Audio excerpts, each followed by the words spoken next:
Well, Happy New Year. Happy New Year. How are you all doing this morning? Okay? Okay. Thank you.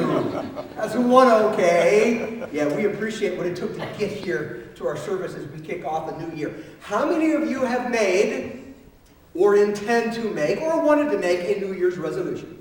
Okay, how many? Yeah, okay, about 50-50. That's pretty much how it works. You ever wonder how this concept of the New Year's resolution got started? It started way back in 150 BC. The Romans decided that they would take their first month of the year and they would make the mythical Roman king Janus the symbol of their first year. That's how we got the name January. Janus was known as the king, the guardian of doorways. He was always depicted as having two faces, one in the front and one in the back, so he could look backward and forward at the same time.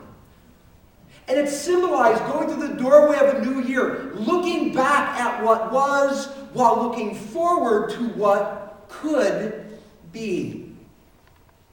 And under that spirit, the Romans began making New Year's resolutions. And what's fascinating is, over 2,100 years later, that tradition continues. That tradition has permeated most of the civilized cultures on planet Earth. Not very many traditions have done that. And I got to wondering, why is that exactly? Could it be that this particular tradition appeals to something inherent in human beings? Where we want to look forward or we want to look inside and say, I can be a better person. There's something about us that looks at our flaws and weaknesses and says, I can be better than that. And if I could be a better person, I could have a better life. I could be a better influence. I could create a better future.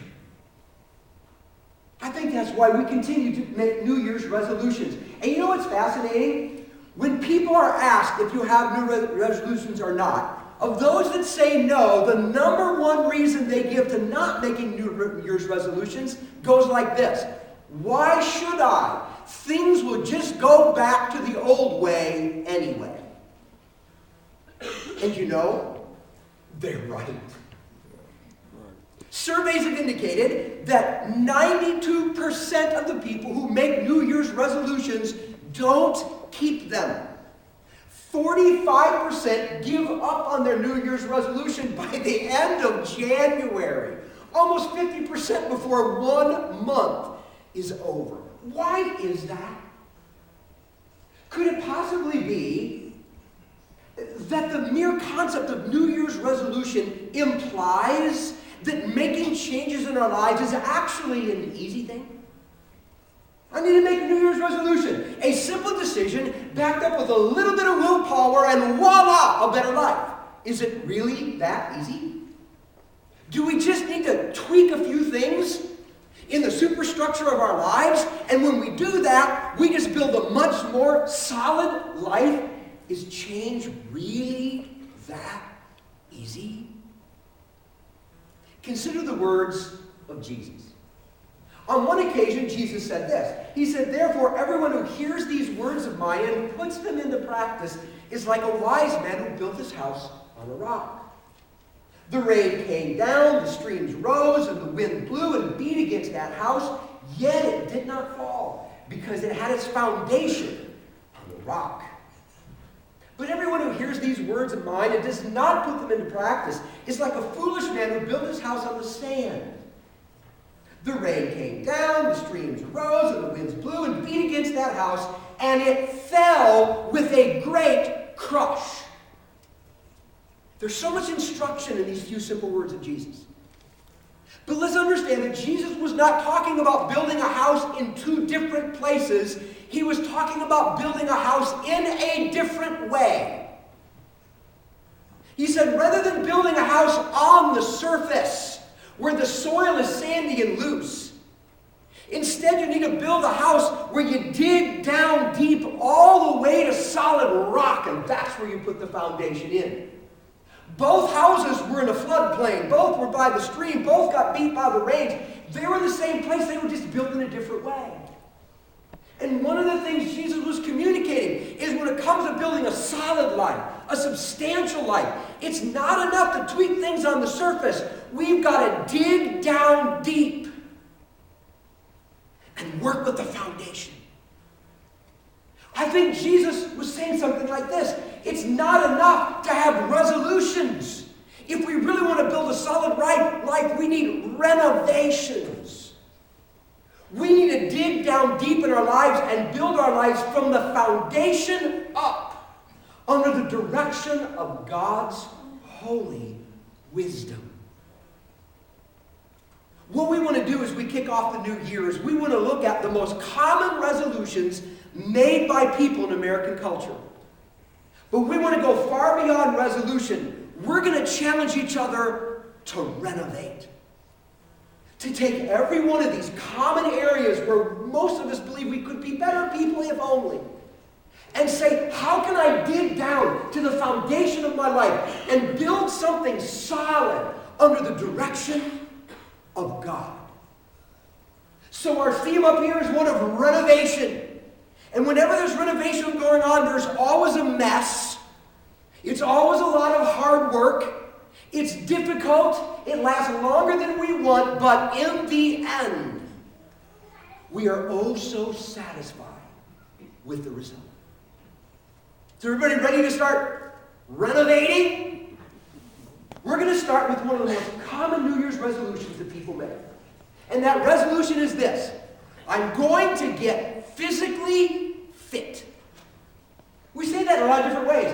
I need to lose a few pounds, or maybe more than a few. You know, I need to eat better. I need to have a more active lifestyle. We say it in so many ways, but what we say is somehow I just know I need to take better care of myself. I need to get physically fit. Do you wonder why so many Americans make that resolution? Maybe it's because the lifestyle most Americans actually live. This is a report from the U.S. Public Health Department.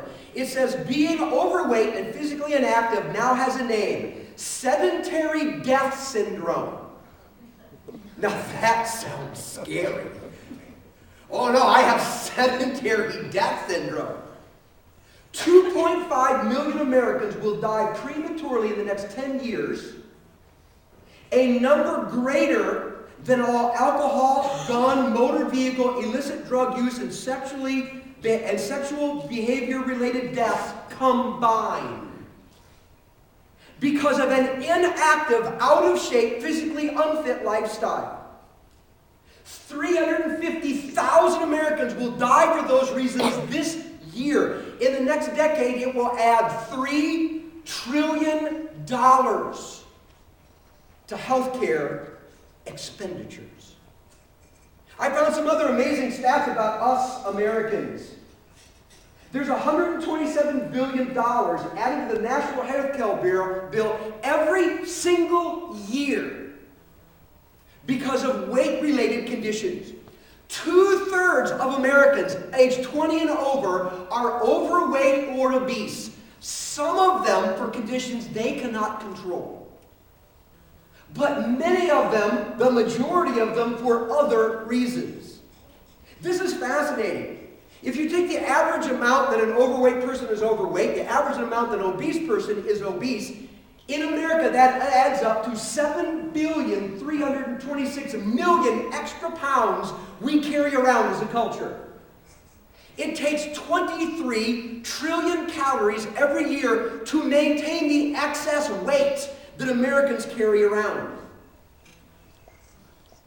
In order to maintain that weight, Americans have to eat 114 billion Krispy Kreme donuts every single year. Or they have to eat 46 billion Big Macs. Or they have to eat 152 billion bags of potato chips.